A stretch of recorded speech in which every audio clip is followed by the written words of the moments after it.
Nagsimula na po. Lumabas na ang totoo. Sa mga galawan po ni Vice President Sara Duterte, she is out to bring down President Bongbong Marcos. Kahit na po ayokong isipin, pero yun po ang nangyayari ngayon. Kung noon sa mga importanteng issue tungkol sa WPS at sa mga issue na inaasahan natin na papanig si VP Sara sa Pilipino, ang nangyari po, puro siya no comment. At kahit na hindi pa siya nagre-resign as DepEd Secretary at hindi pa niya fina-finalize na wala na ang unit team, sunod-sunod na rin po ang kanyang mga pasaring. Kung sa mga importanteng issue, wala tayong naririnig kay VP Sara, ngayon naman, araw-araw ay meron siyang bagong statement na inilalabas. At lahat po yan ay reklamo sa ating gobyerno, puro pagkukwestiyon na para bang alam na alam ni Sara Duterte ang mga solusyon sa lahat ng issue that she has brought up. Pansin na po, sa ilang araw pa lang na paglabas ng mga statement ni Vice President Sara Duterte, ang nasa isip ko ngayon, she is out to bring down the administration of President Bongbong Marcos. Bakit kaya? Dahil si Sara Duterte na lang ba ang huling alas ng mga DDS para pabagsakin si President Bongbong Marcos at iyo po si Sara Duterte? Dahil kung dati, wala tayong maririnig na reklamo ni Sara Duterte tungkol sa mga ahensya ng gobyerno. Ngayon, ang dami niyang binanatan at dun sa kanyang mga statement, akala mo hindi siya parte ng administrasyon at ng gobyernong ito. Babasahin ko po yung kanyang mga statement, magbabasa po tayo ng mga reaction ng ating mga lawmakers at ng mga ordinaryong mamamayan. Unahin po natin yung una niyang inilabas na statement. Sabi po ni VP Sara, ang Pilipinas ay pinamumunuan dapat ng mga taong may malasakit at kakayanan para itaguyod ang malinis na pamahalaan at pag-unlad ng bayan. Subalit, ang Pilipinas ngayon ay pinamumunuan ng mga taong walang katapatan sa trabahong sinumpaan. Kaya ang tanging nananaig sa atin ay takot para sa kinabukasan ng ating mga anak. Saan kaya hinugot ito ni VP Sara? Bakit biglang-bigla she turned a blind eye sa mga ginagawa ng ating presidente na halos wala ng pahinga para hanapan ng solusyon ang mga problema ng ating bansa at para iangat ang antas ng buhay ng bawat Pilipino? Ngayon, wala na lahat yan para kay VP Sara at para sa kanya, ang tanging nananaig na lang daw sa atin ay takot para sa kinabukasan ng ating mga anak. Dugtong pa po ni VP Sara, ang Pilipinas ngayon ay patuloy na nagugutom, naghihirap at lumulubog nang dahil sa mga mapanlinlang para maupo sa pwesto. Pagod na tayong makita ang bayan na napag-iiwanan, tinatrato na parang walang halaga, hindi kaaya-aya at sunod-sunurang sa ibang lahi. We Filipinos deserve more than what we are hearing and seeing from the government right now. We Filipinos deserve better. O kita nyo na? Di ba Vice President si Sara Duterte? Sasabihin niya, we deserve more than what we are hearing and seeing from the government right now. Na parang hindi siya parte ng gobyernong ito. O parte pa nga ba siya? O tuluyan na siyang kumalas? Hindi ba kung ikaw ay kakalas, dapat mag-resign ka na lang bilang Vice President. Pagod na tayong makita ang bayan na napag-iiwanan. Tinatrato na parang walang halaga at sunod-sunuran sa ibang lahi. Ang pinatutungkulan ni VP Sara ay ang Amerika, na tayo ay sunod-sunuran sa ibang lahi, particularly, I'm sure, ang ibig niya sabihin ay ang Amerika. Sila, itong mga pro-China, hindi ba para ang mga sinasabi ni VP Sara ay bumabalik lang sa kanya? At ang dami pa niyang mga ahensya ng gobyerno na tinira. Dahil po sumagot yung mga taong involved sa mga ahensyang sinasabi niya, meron po siyang isang statement na inilabas. Statement ni VP Sara, kung sino yung nakikita ninyo na nagre-react publicly and privately sa mga sinasabi ko, yan yung mga taong natamaan sa mga sinabi ko sa statement ko kahapon. Kung hindi tapat sa serbisyo, hindi tapat sa kanilang trabaho, at hindi tapat sa pagsisilbi sa bayan, yung frustration ko as a Vice President and as a Filipino sa mga nangyayari o naririnig natin sa ating gobyerno, nilabas ko. Sinabi ko naman noon, di ba? Hindi ako gumagalaw para sa administrasyon, hindi para sa oposisyon, hindi politika, kundi para sa bayan. Ako ay doubt itong huling sinabi ni VP Sara. Hindi daw politika. Sa tingin natin, sa tingin ko, puro pamumulitika itong ginagawa ni VP Sara. Mula nang siya ay bumalik galing sa kanyang pagbabakasyon sa Germany. Bakit all of a sudden, napakadami mong reklamo, napakadami mong hinaing sa gobyerno ni President Bongbong Marcos? Ang sinasabi ng karamihan ng ating mga kababayan, ito ay pamumulitika lamang kahit na sabihin ni Sara Duterte na hindi daw pamumulitika kundi para sa bayan. Ayan na naman, para sa bayan. Pero nasaan ka nung tayo ay hinahagupit ni Karina? Nasaan ka nung tayo ay binubuli ng China? Wala kang mga statement.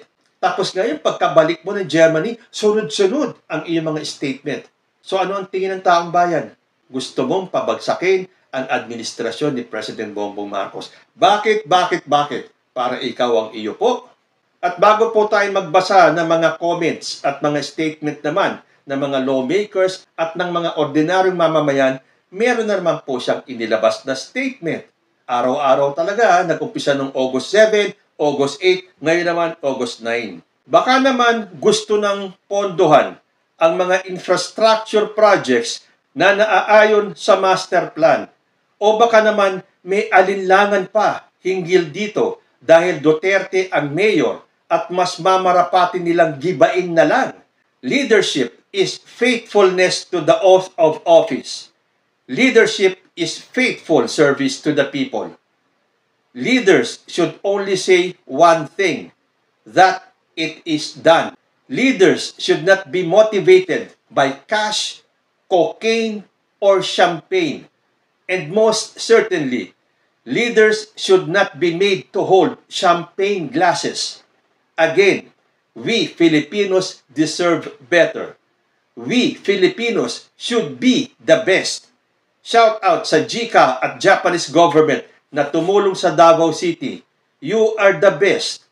Thank you, Sara C. Duterte, Vice President of the Philippines, August 9, 2024. 3 days in a row. Sunod-sunod. Ano kaya to hanggang 2028 maglalabas siya ng statement?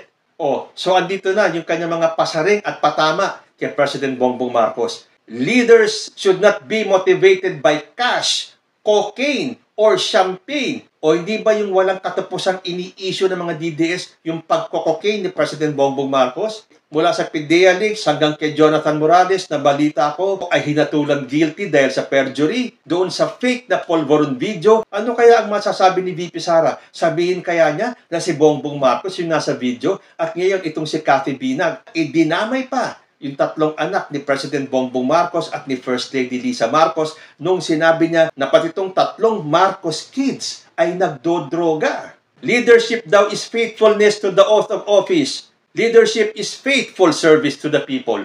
Ito mga sinasabi niya talaga, nagbo-boomerang lang sa kanya .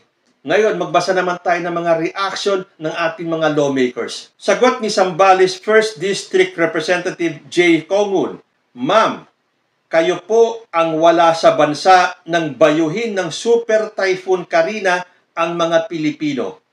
Nasa bakasyon po kayo. Please naman po, do your duty as the country's number 2 official. Hanggang ngayon, hindi ipinapaliwanag ni Ma'am Sara sa mga tao kung papaano niya nagastos ng 11 days ang 125 million pesos confidential funds. Sabi naman ni La Union 1st District Representative Paulo Ortega, the last we heard from her was when she left with her entourage at the height of Super Typhoon Karina, while the President and all of us were preparing for the storm's onslaught. May issue rin ng extrajudicial killings noong mayor kayo. Ang tahimik ninyo. Tama na po yung reklamo, ma'am. Magtrabaho po tayo at tulong-tulong tayo para mapaunlad ang bansa. Sabi naman ni Manila 3rd District Representative Joel Chua, nasaan siya noong binubutas ng China Coast Guard ang rubber boats ng mga Pinoy at sinasagasaan sa dagat ang fishing boats ng ating mga mangingisda? Nasaan siya noong parating na ang Typhoon Karina, noong pumutok ang Mount Canlaon, noong may bombang sumabog sa Mindanao State University, noong tinutuyot ng El Nino ang mga palayan? Nasaan siya noong kailangan siya ng mga Pilipinong sabi niya ay mahal niya? Reaksyon naman ni Senate President Chis Escudero sa mga banat ni VP Sara sa Marcos administration. Senate President Chis Escudero has expressed surprise over Vice President Sara Duterte's recent criticisms of the Marcos administration, particularly regarding the absence of a flood control master plan. Escudero questioned why Duterte is raising concerns about the lack of such a plan 2 years into President Bongbong Marcos's administration, especially considering that the previous administration, led by her father, former President Rodrigo Duterte, had 6 years to develop one, but did not.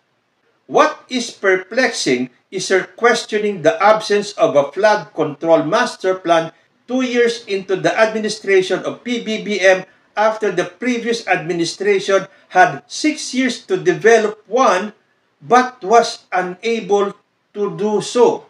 Comment naman ng political analyst na si Ronald Llamas, ang statement ni VP Sara Duterte ang pinaka-open na banat niya sa gobyerno so far. Pero kung babanat ka, yung hindi babalik sa'yo, questionin mo ang police to population, ikaw ang may pinakamaraming police na ginagamit na Vice President sa kasaysayan ng bansa. So kung maaalala po natin, nagtantrum po si VP Sara nung nabawasan ng 75 yung kanyang security detail. Yung pala, 433 ang kanyang mga security personnel na siya ang may pinakamaraming pulis na ginagamit sa kasaysayan ng bansa. Magbasa naman po tayo ng mga comment ng mga ordinaryong mamamayan. Nabasa ko po sa 31 million movement tungkol sa sinabi ni VP Sara na we deserve better. Sabi po dito, yes, Madam Vice President, we do not deserve a Vice President who escaped to Germany to watch a Taylor Swift concert while Manila was flooded.